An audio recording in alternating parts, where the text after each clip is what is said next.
大家好，歡迎繼續收睇院長嘅神秘學節目。咁喺上一個回合就講到喺諾斯底信仰嘅背後，以至於東正教會當中咧，都會見到一位身穿紅衣、背後有紅色翅膀嘅女性形象出現嘅。而呢一名女性咧，佢個名叫做聖蘇菲亞。喺猶太教嘅傳說當中咧，佢被視為至高存在嘅智慧，甚至乎係天后。而喺東正教教會當中咧，佢同樣被視為上帝嘅智慧，或者係耶穌嘅智慧。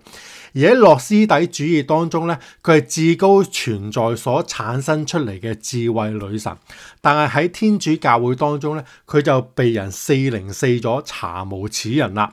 如果大家有睇過我喺之前咧講花地瑪聖母預言嗰一集嘅影片咧，大概都會有一個印象。我係講過話咧，喺好多天主教嘅聖母神蹟裏頭咧，基本上顯現出嚟嘅所謂聖母咧，並冇話過自己係耶穌個老母，即係聖母瑪利亞嘅。只不過係天主教會或者天主教徒咧，會順理成章當咗佢係聖母瑪利亞。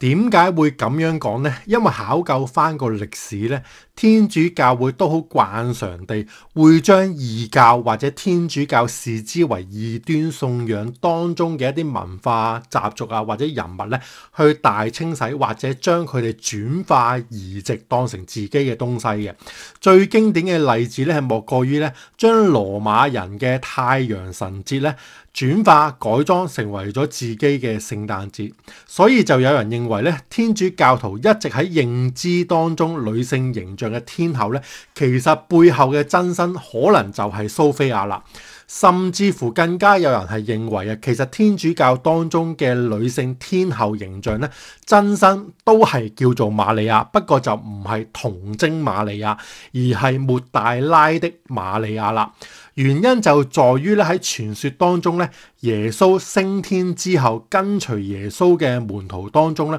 係有過一番爭鬥嘅。根據翻某一啲基督教諾斯底主義信徒嘅講法咧，就認為基督喺升天之後咧，就將個衣缽傳承咧交咗俾抹大拉的瑪利亞，亦都會將佢視之為基督最愛嘅弟子，稱呼為門徒當中嘅門徒，甚至係認為咧，聖經當中經常都會將教會比喻為女性或者係基督嘅新娘咧，就在於咧抹大拉瑪利亞先至係基督教會嘅代表。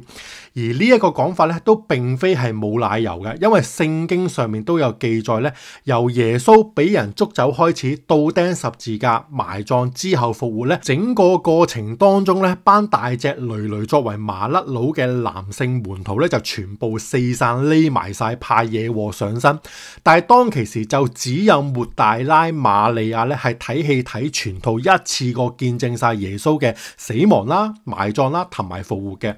同時亦都根據一本叫做《抹大拉瑪利亞福音書》嘅著作咧，裏頭就有記載到耶穌離開咗之後咧，都曾經喺抹大拉瑪利亞嘅夢境當中咧，給予佢最後嘅異象同埋啟示嘅。但係當抹大拉的瑪利亞同其他嘅以男性為主導嘅門徒咧，去分享呢一啲信息嘅時候咧，不單止係不得要領，甚至乎以第一代教皇，亦即係以耶穌門徒彼得為首嘅一眾男士咧，係以各種嘅理由咧，包括認為抹大拉瑪利亞只係一個女性咧，耶穌係絕冇奶油會將最後最重要嘅信息同埋傳承咧交俾佢嘅。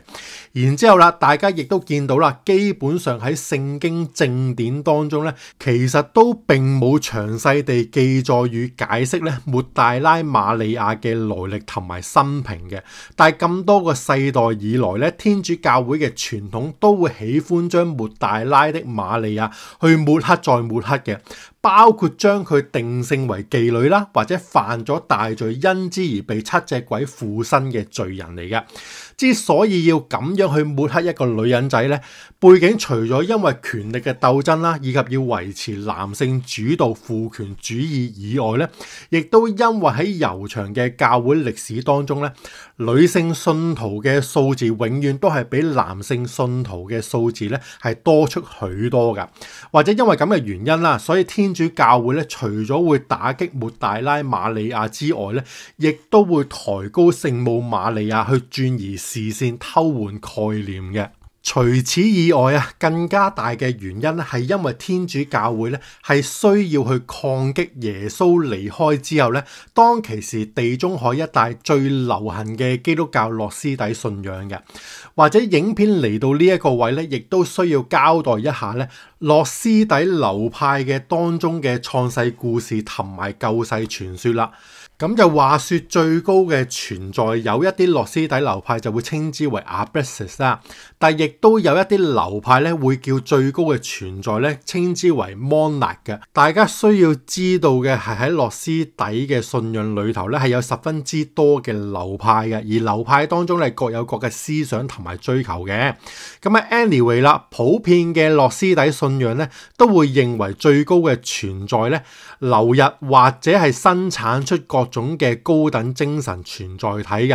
而其中之一咧就係最高者嘅智慧，或者大家所理解嘅智慧女神蘇菲亞啦。亦都因為智慧女神蘇菲亞咧想追求真知，去理解最高者，或者係想去獨自完成一啲創造工程，最終嘅後果咧佢就創造咗一個不完美嘅東西，叫做 Yaldabaoth 嘅東西出嚟嘅。喺諾斯底嘅信仰傳說當中咧 Yaldabaoth 咧係獅子頭蛇身嘅活物，而呢一個 Yaldabaoth 咧亦都係創造咗我哋現時身處物質世界嘅巨像造物主啦。咁啊話說 Yaldabaoth 即係巨像造物主咧，被智慧女神蘇菲亞創造咗出嚟之後咧，就由佢個母親蘇菲亞嘅身上咧就獲得咗光明嘅力量。但係擁有光明力量但係不完全嘅巨像造物主咧，佢對當其時嘅世界係一無所知嘅，所以佢並唔知道咧喺佢之上咧仲有其他更加高級嘅存在，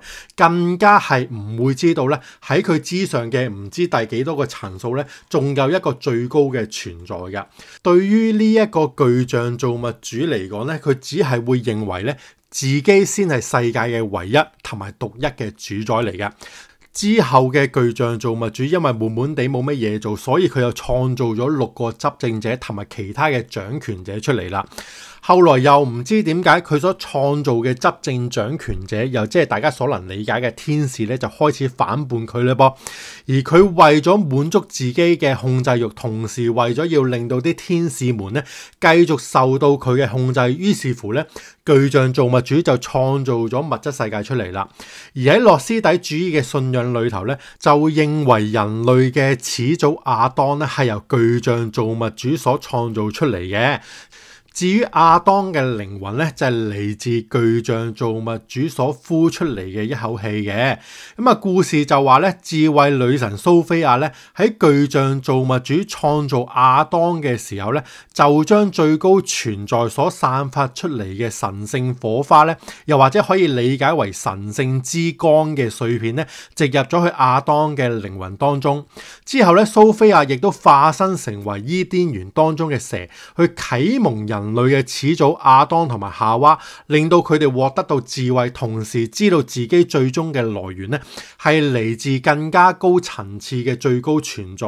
於是乎咧，佢哋就開始對巨像造物主咧就產生咗叛逆啦。亦都因為係咁啊，所以作為最終嘅懲罰咧，巨像造物主咧就將亞當同埋夏娃咧驅逐出去伊甸園外邊嘅。咁就雖然人類被放逐，但係巨像造物主咧就並冇減少對人類同埋物質世界嘅控制欲啊，甚至乎佢嘅控制欲望咧越發不可收拾㗎。於是乎咧，巨像造物主咧就開始不停地去捕捉神聖火花，將神聖火花咧束縛喺物質世界裏頭，而成為人類嘅。同時間啦，佢要求呢一啲內在擁有神聖火花嘅人類咧，去敬拜佢，認佢為上帝嘅。但係由最開始嘅時間就已經做錯嘢，而希望不停去補救嘅蘇菲亞咧，就會喺人類嘅歷史當中咧，不停地去啟蒙人類，去提醒翻人類咧，佢哋係有更加高貴嘅靈性起源嘅。並且為咗要去解放人類咧，智慧女神亦都準備咗一個救世主基督嘅來臨嘅。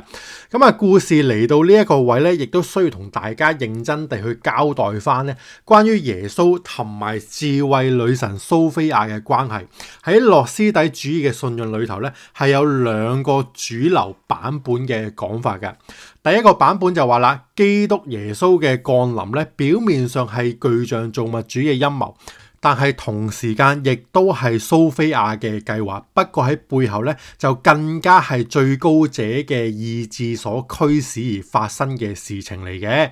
因為就話啦，具象造物主咧係希望創造一個第二亞當出嚟，去成為人類嘅吹哨人，號召全人類世世代代都敬拜受制於具象造物主嘅，所以就創造咗一個由童貞女瑪利亞所生出嚟嘅耶穌啦。而蘇菲亞咧就打算將計就計，喺耶穌去接受施洗約翰嘅水禮嘅時間咧，就上咗耶穌嘅身，成為咗基督，用愛用智慧去啟蒙，從而解放人類嘅。後來知道自己舐咗人嘢嘅具象造物主咧，於是就利用人類咧去捉咗耶穌，並且用最羞辱、最難睇嘅行刑方式，即係十字架咧，去釘死耶穌，希望殺雞儆猴之餘咧，亦都令人不能夠再相信耶穌嘅。亦都係喺諾斯底嘅講法當中咧，就話耶穌上到十字架之前咧，蘇菲亞就已經離開咗耶穌嘅身體，但係就話咧，耶穌係知道呢一切事件嘅，亦都願意去受苦受難。因為就話咧，表面上耶穌嘅出現咧係具象同埋蘇菲亞嘅鬥智鬥力，陰謀有詭計嘅，但係實情嚟講咧，耶穌係至高者嘅意志所生出嚟嘅，係最高存在，想要拯救所有生靈，號召所有神聖火花回歸嘅計劃。當中要拯救嘅目標咧，亦都包括咗巨像同埋蘇菲亞嘅。至於喺諾斯底信仰對於耶穌同埋蘇菲亞嘅第二個講法咧，就話具象造物主創造咗物質世界之後咧，蘇菲亞由於愧疚，又或者係俾物質世界所牽引咧，因此蘇菲亞自己都進入咗物質世界，成為咗人類，不停地去輪迴，等待救贖人類嘅機會，同時自己亦都係等待被救贖嘅，直至到最高存在嘅意志，即係耶穌降身咧，蘇菲亞先終於等到被救贖啦。因為喺諾斯底主義嘅某一啲流派當中咧，係相信耶穌降生之時咧，蘇菲亞亦都有轉世到噃，而成為咗抹大拉嘅瑪利亞嘅。同時間啦，喺諾斯底主義嘅一啲信仰當中咧，係相信基督又或者係救世主咧，並非係一個個體，而係一對兩個人嘅組合至真。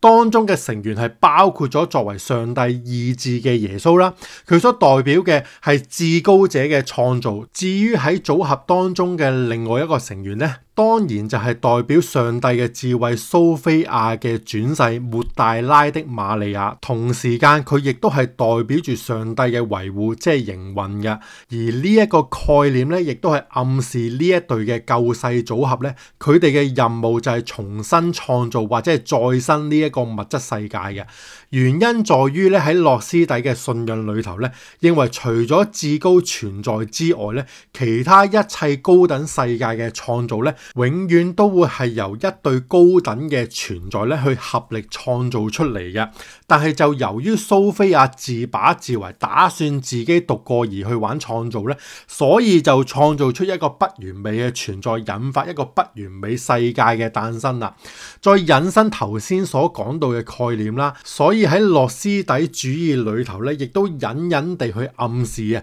耶穌就係公司嘅創辦人，而抹大拉的瑪利亞咧就係響之後負責營運公司嘅 CEO 啦，亦即是話咧，抹大拉的瑪利亞先係教會嚟嘅。對於諾斯底信仰嘅呢一啲思想以及傳說是否真實咧，就真係見仁見智啦。反正信仰嘅嘢一定係主觀嘅。但係講翻 Lady Gaga 嘅 Abracadabra 咧，除咗充滿奇怪意思嘅歌詞之外咧，喺音樂影片當中亦都係充滿住各種嘅暗示嘅。包括咗頭戴尖刺圓帽，代表戴上荊棘皇冠嘅紅衣女子啦，以女性為中央嘅魔法巨陣啦，耶穌被釘十字架之後嘅畫面啦，地上嘅爭鬥巴別塔智慧女神，仲有十字架符號喺中央嘅衣服，呢一連串嘅配合究竟係精心嘅佈置還是偶然嘅巧合呢？阿巴格達巴呢一首歌究竟係胡言亂語啊，還是談論緊一個故事或者係傳說呢？咁就交翻俾大家自己去思想研究啦。至於小弟嘅結論嚟講呢，就係大家不妨去思考一下啦。我哋所能夠接觸到嘅資訊究竟係出於善意啊，還是出於陰謀呢？又或者喺宗教嘅領域上嚟講呢，究竟係出於人為，還是真實地係嚟自上帝嘅呢？其實亦都係有一套講法嘅，就係話咧，如果某一個宗教只係要求你去跪低崇拜俾贖金，跟足規矩就有永生，咁你就一定要小心啦。因為最高嘅上帝係唔需要喺你身上面攞走任何嘢嘅，而一個代表愛嘅上帝咧，亦都唔會高高在上要求你去跪低嘅。或者真實嘅最高存在所希望嘅就係你嘅層次能夠提升，去到去同佢相等，同佢一樣，咁就真係有分享有交流啦。好啦，今集嘅節目分享係咁多先啦，多謝大家嘅收睇，係時候講拜拜啦，拜拜。